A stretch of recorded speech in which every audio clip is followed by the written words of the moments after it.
L'alcoolisme n'est qu'une des nombreuses addictions qui peuvent prendre le contrôle de la vie d'une personne, parce que ses effets sont évidents. L'ivresse peut sembler être un péché plus grave que d'autres. Cependant, la Bible ne fait pas de distinction. Elle assimile souvent le péché d'ivresse à des péchés que nous considérons comme moins importants, comme l'envie et l'ambition égoïste. Il est facile de juger quelqu'un qui tombe ivre, tout en excusant secrètement les péchés du cœur que Dieu considère tout aussi répugnants. La bonne réponse est de voir les gens comme Dieu les voit, et d'être d'accord avec lui sur le fait que nous sommes tous des pécheurs qui ont besoin d'être sauvés. La Bible dit clairement que l'ivresse est un péché. Proverbe 21 dit: le vin est moqueur, la boisson forte et tumultueuse, et quiconque s'enivre n'est pas sage.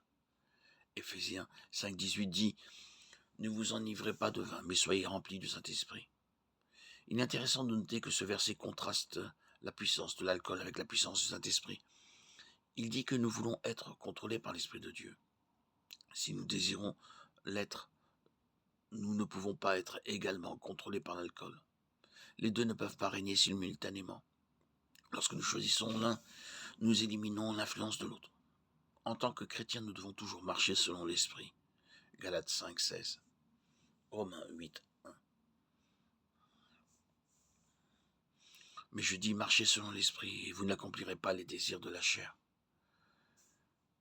Il n'y a donc maintenant aucune condamnation pour ceux qui sont en Jésus-Christ.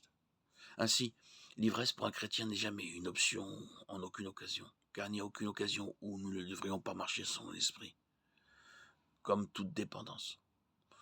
Tout ce que nous utilisons en dehors de Dieu pour répondre ou soigner des besoins profonds du cœur est une idole.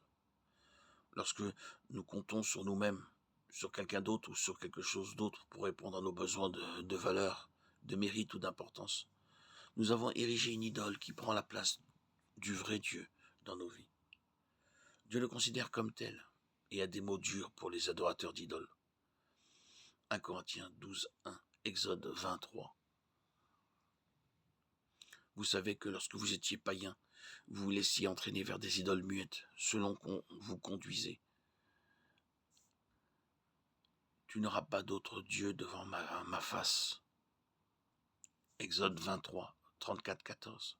L'alcoolisme n'est pas une maladie, c'est un choix. Dieu nous tient responsables de nos choix.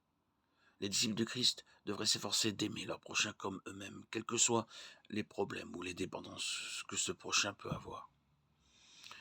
Mais contrairement à notre idée moderne qui assimile l'amour à la tolérance, le véritable amour ne tolère ni n'excuse le péché.